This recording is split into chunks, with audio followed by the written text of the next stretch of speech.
Welcome you all. Now we are going to discuss the topic high voltage testing of electrical apparatus. It is very essential to ensure that the electrical equipment is capable of withstanding the voltages that are met with in service. The over voltages may be either due to the natural causes like lightning or system originated such as switching or power frequency transient voltages. So hence the testing of electrical apparatus plays an important role. Then testing of insulators and bushings. See here we are going to discuss the different over voltages of testing done on insulators and bushings. We are going to discuss the over voltage tests are classified into two groups, that is power frequency voltage test. Another one is impulse voltage test. So these tests together will ensure that the over voltage withstanding capacity of an apparatus. So before going to the topic, we are going to discuss some of the terminologies of the technical terms which we are going to use. So that is nothing but the definitions. In test codes and standard specification, certain technical terms which we are going to use and to specify the defined conditions or the procedures. Hence, commonly used technical terms are going to define here before the actual testing of the electrical equipments. So that is nothing but the first one, disruptive discharge voltage. So this is defined as the voltage which produces the loss of dielectric strength of an insulation. So this is nothing but it is the voltage at which the electrical stress in the insulation is going to causes a failure, which includes the collapse of voltage and to pass of the current. So usually in solids, so this is going to happen as a permanent loss of the strength, and in liquids or the gases only temporary losses may be caused. So when there is a discharge takes place between two electrodes, so in the gas or the liquid or the solid, it is called flashover. If the discharge occurs through a solid insulation, it is called as puncture. So next definition is the withstand voltage. This is nothing but the voltage which has to be applied to a test object under specified condition in a withstand test. Then it is called as withstand voltage.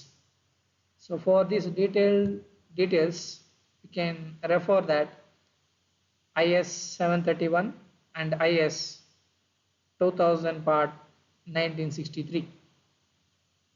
Then next we have 50% flashover voltage. So this is nothing but the voltage which has the probability of 50% flashover when the applied to a test object. So this is normally which is applied, which is used in the case of the impulse test, which the loss of the insulation strength is temporary. Then next we have 100% flashover voltage. This is nothing but the voltage which causes a flashover at each of its application under specified condition. When the voltage of the test object which is specified is 100% flashover voltage. The next one we have a creepage distance. So this is nothing but the shortest distance on the contour of the external surface of the insulation unit or between two metal fittings on the insulators. So generally, one of the electrode which is kept fixed and another electrode which is going to move is depending upon the flashover voltage, which we can able to vary the creepage distance between the two electrodes. Then next we have AC test voltages.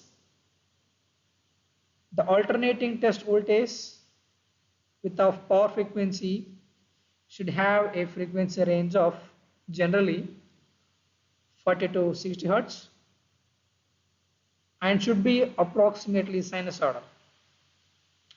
So generally the deviation which is allowed from the standard sine wave is of about 7%. The deviation is checked by measuring instantaneous value over a specified intervals and converting the RMS value, or that is nothing but a computing the RMS value, the averaged value and the form factor. Then we have impulse voltages.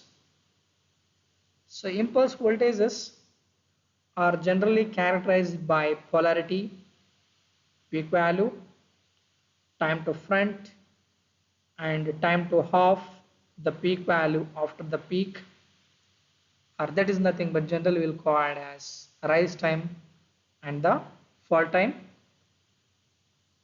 According to definition, the front time is defined as 1.67 times to between 30 to 90% of the peak value in the rising portion of the wave. According to IS 2071, the standard impulse wave, which is defined as rise time of 1.2 microsecond and the fall time, that's the total time of 50 microsecond. Generally it is called as 1.2 bar 50 microsecond waves. So generally the tolerance which is allowed is plus or minus 3% in the peak value, plus or minus 30% in the front time and plus or minus 20% in the tail time, because it is very difficult to find out what is the peak value. So that's why where there is a tolerance which is allowed for peak values of plus or minus 30%.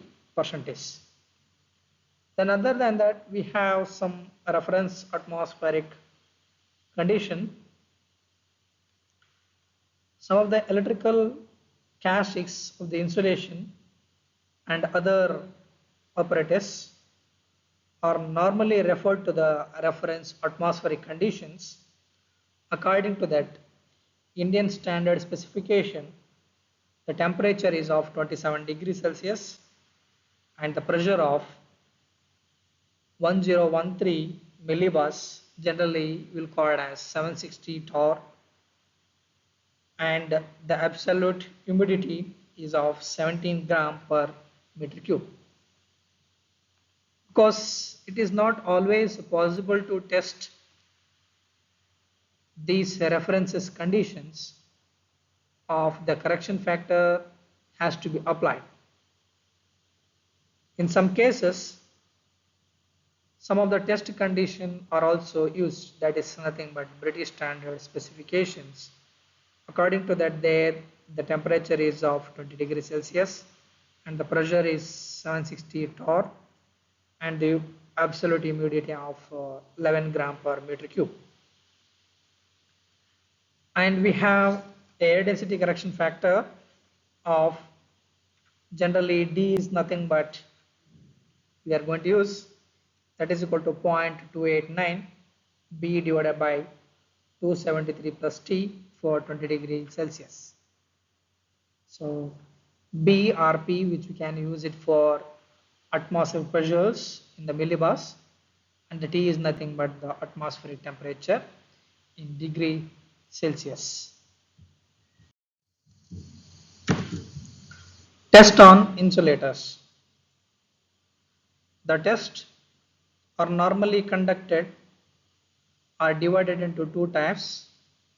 First one is type test and another one is a routine test. So in a type test is used to check the design features and the quality. Whereas in case of routine test, it is used to check the quality of the induced test pieces. In a type test, which are done on samples when there is a new design or design changes are introduced. Whereas the routine tests are done to ensure the reliability of the individual test objects and quality and consistency of the materials which is used in manufacture. So in high voltage test, which includes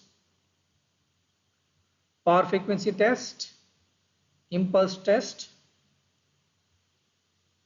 all the insulators are tested for both categories of the test. First one, that is nothing but a power frequency test. In that we are going to discuss, that is dry and wet flashover test. In this test, the AC voltage of a power frequency is applied across the insulator and increased at a uniform rate of 2% second 2% per second of 75% of the estimated test voltage. So this is nothing but why we have to vary a 2% per second till the maximum value of 75%. So if you suddenly increase the value, so we know that the breakdown strength of the insulators is very high. So if you are operating slowly, so then actually we are going to test the breakdown strength. Otherwise, suddenly if there is a rise in the voltage across the insulator, this exhibits the maximum breakdown strength than the actual value. So such that the breakdown occurs along the surface of the insulators. If the test is conducted under normal condition without any rain, then we'll call it as a dry flashover test. If the test is conducted under normal conditions of the rain, then we will call it as wet flashover test. In generally, the wet tests are not intended to reproduce the actual operating condition, but only to provide a certain based on experiences that are satisfactory under a service operation will be obtained. Generally, the test object which is subject to a spray of the water of given conductivity by means of the nozzles.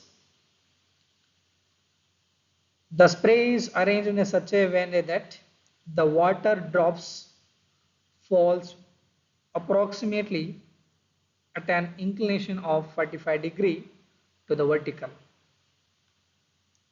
The test, the object is sprayed at least for a 1 minute before the voltage application, and also the spray is continued during the voltage application.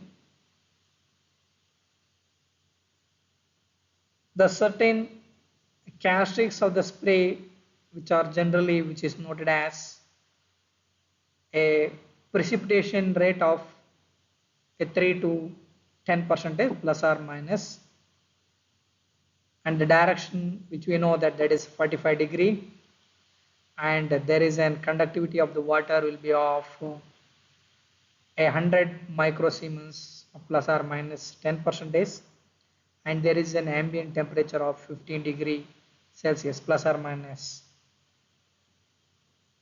So relating to this, so you can refer, there is a document of according to the IEC which has been revised, and the test procedure and the precipitation conditions are newly updated. According to that, the vertical component average precipitation is based on that. Vertical component is of 1 to 1.5 mm per meter per mm per minute, and horizontal component same thing, and the limit for individual measurement of 0.5 to 2 millimeter per minute, and the temperature which is collected of the water is of plus or minus 15 degrees Celsius, and the conductivity is 20 degrees Celsius is of 100 to 100 plus or minus 15 microsiemens. So these are the things which is specified. These are the things which is modification for the application of 15 positive and 15 negative impulses. So in that, 2 in each set are allowed for the flashover. If it is more than the 2 flashovers in each set, then the insulator is said to be have failed the test object. So this is the procedure is satisfactory for equivalent to the which is mentioned for dry and wet flashover test. Then coming to that next one, that is dry and wet withstand test for 1 minute. So here in this test, the test piece should withstand the specified voltage which is applied under dry or wet conditions for the period of 1 minute with the insulator which is mounted as in the service condition. So this has to be withstand at the specified voltages. So next one is impulse test. So in that there are the 3 different type of the test, that is impulse withstand voltage test, impulse flashover test, and there is an pollution testing. So coming to that first one, that is impulse withstand voltage test. So this test is done by applying, there is a standard impulse voltage of the specified value under dry condition with both the positive and the negative polarities of the waveform.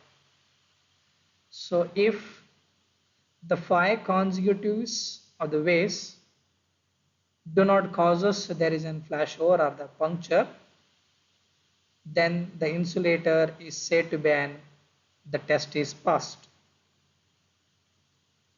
If the 2 applications causes there is a flashover, then the object is said to be it is failed. So if there is only one failure, then we have to do a additional 10 applications of the voltage waveforms are made. If the test object which has withstood the subsequent applications of the standard impulse waveforms, then it is said to be the insulator is passed the test. So this plays an important role. So we will see to that. So you should not make any flashover within a 5 consecutive application of the voltage waveforms. The next one is impulse flashover test. The test which is done as the same thing what we explained in the previous concept with a specified voltage. Generally, the probability of the failure which is determined in between a 40 to 60% of the failure which is going to be taken, then the insulator surface should not be get damaged. The failure values generally is of 20 to 80% the failure values. It is very difficult to adjust with the test voltage for the exact 50% of the flashover. So that's why we are going with a 40 to 60 and 20 to 80% of the failure values. So generally the average values of the upper and the lower limits which is going to be taken, the insulator surface should not be get damaged by these tests, but there is slight marking on the surface which is allowed on the surface of the insulators. The next we have a pollution testing. Because of the problem with related to the pollution of the outdoor electrical insulation and the problems of the maintenance of the electrical power system, the pollution testing which is going to be a very important concept. The normal types of the insulation which is going to be considered, that is the first one is dust, microorganisms, bird secretions, flies, etc. Then we have another type, that is industrial pollutions like smoke, petroleum vapors, dust and other deposits. And next category we have coastal pollutions, in which corrosive and hygroscopic salt layers which are going to be deposited on the surface of the insulators. Next category, that is desert pollution, which is going to be because of there is an sand storms will cause us, there is an deposition of the sand and the dust layers on the surface of the insulators. And next we have ice and fog deposits at high altitudes and in polar countries. The pollution will cause us, there is a corrosion and resulting in there is a deterioration of the material, and also there is a problem which is associated with the partial discharges and radio interferences. At a present day, there is no such a pollution test which is available. There is a popular test that is normally done, that is nothing but we'll call it as salt fog test. So here in this test, the maximum normal withstand voltage which is applied on the surface of the insulator, and there is some artificial salt fog which is going to be created around the insulators by jet of salt water and with the help of some compressed air. So if there is an flash show occurs within 1 hour, then the process is repeated with fog or lower salinity. Otherwise, with the help of with a fog to higher salinity. So generally, the maximum salinity which the insulator withstand 3 out of 4 tests without there is a flashover. It is been taken as a representative figure. So in this regard, a lot of the work has to be done to make it the standardization in the test procedures and to concerning of these different type of the pollution which is going to be in deposition on the surface of the insulators. Then that's why it is a quite challenging task to ensure the breakdown strength of the insulators. Next concept is testing of bushings.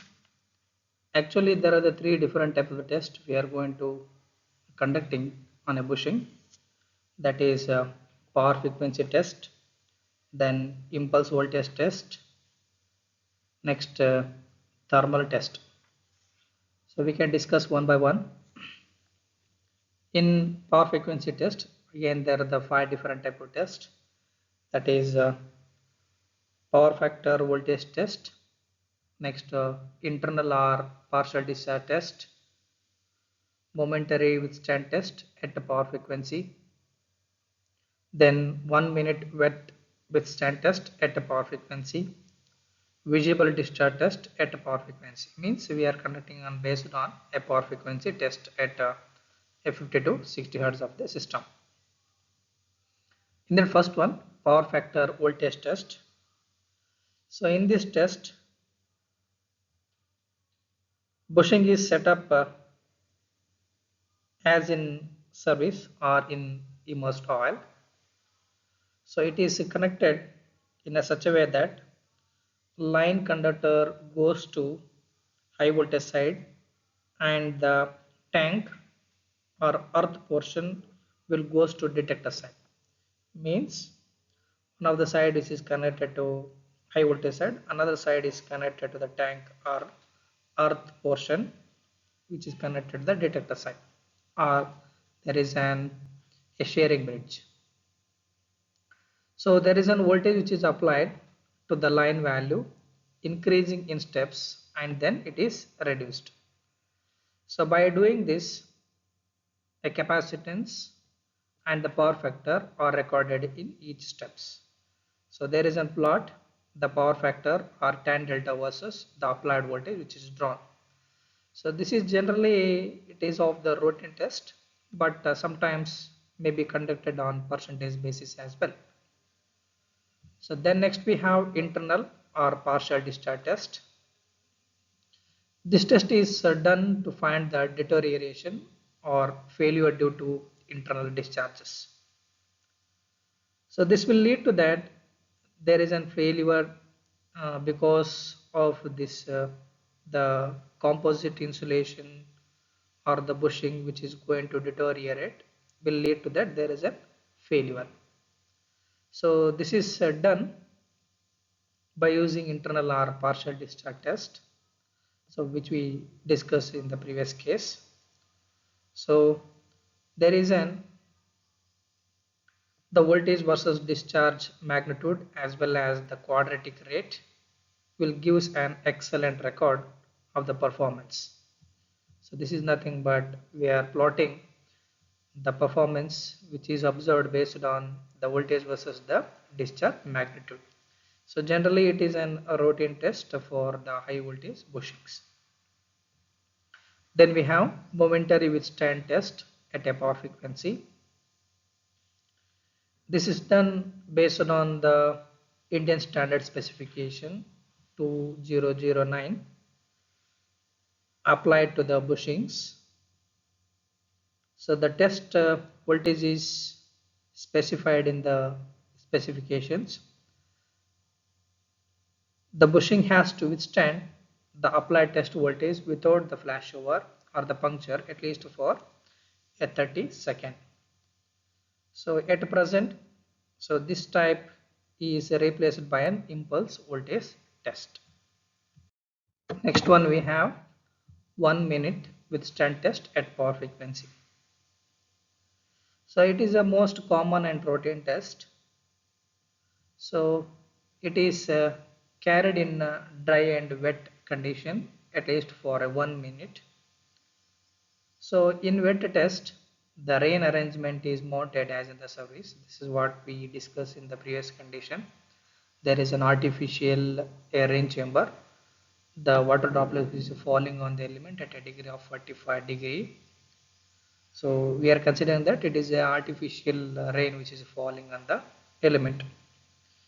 So a properly designed bushing should withstand without flashover at least for 1 minute. So this test really will not give any information for its satisfactory performance in service, while impulse and partial discharges will give us a more information than the dry and wet condition. Then we have visible discharge test at a power frequency. So this is intended to perform to determine whether the bushing is likely will give us rise to an radio interference in the surface, which is prescribed by IS 2009. It is conducted to determine whether is there any radio interferences while doing in the service of the bushings. We should make sure that there is no discharges other than that from the arcing horns or the grading rings should be visible to the observer in the dark room. Means so generally this process means that visible testing is done in a dark room, and there is an voltage which is gradually increased to the bushings, and it should capable to give any visible discharges other than the arcing horns across the god rings. So means these are prone to there is a formation of the corner rings. So this generally the test arrangement is same as that of the withstand voltage, but this test is conducted in the dark room compared to that other one. Second test is impulse voltage test. So again here there are the two different types: full wave withstand test, chopper wave withstand test. The bushing is tested for either polarity voltages as per the specifications. There is a 5 consecutive full wave voltages applied. If 2 of them flashed over, then we have to do a 10 additional application. So if only one flashover occurs, then we have to do a 10 additional testings. The test object has to withstand, otherwise we have to conduct subsequent applications of the standard impulse voltage. Then only we will say that test is passed. So it means that we have to do a fire test. So while conducting the fire test, if one of the wave which is going to be in flashover, then we have to do a 10 additional application of the voltage which is done. So if there is no flashover, then we'll say that test is passed. So while applying a 5 consecutive full wave voltages, if nothing is goes, then we'll say that the test is passed. Then we have to go for the second one, that is the chopper wave withstand test. The chopped wave is sometimes done for the high voltage boosting of 220 kV, 400 and above of the voltages. The switching surge flashover test is included for high voltage bushings. The tests are carried out similar as how we conducted for the full wave withstand test. Last one we have thermal test, that is temperature rise and the thermal stability test. The purpose of this test is to observe the temperature rise and to ensure that it doesn't go into the thermal runaway condition. The temperature rise test is done at an ambient temperature of 40 degrees Celsius at a power frequency. The study temperature rise above the ambient air temperature at any part of the bushing should not exceed of 45 degrees Celsius. The test is carried out for a long time and increase in the temperature should be less than 1 degree Celsius per hour. This is very important. Sometimes the bushing have to be operated along with the transformer.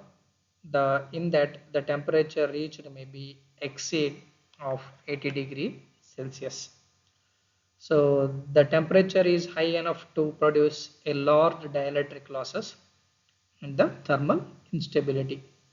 So it doesn't mean that we are not considering only of the 45 degree.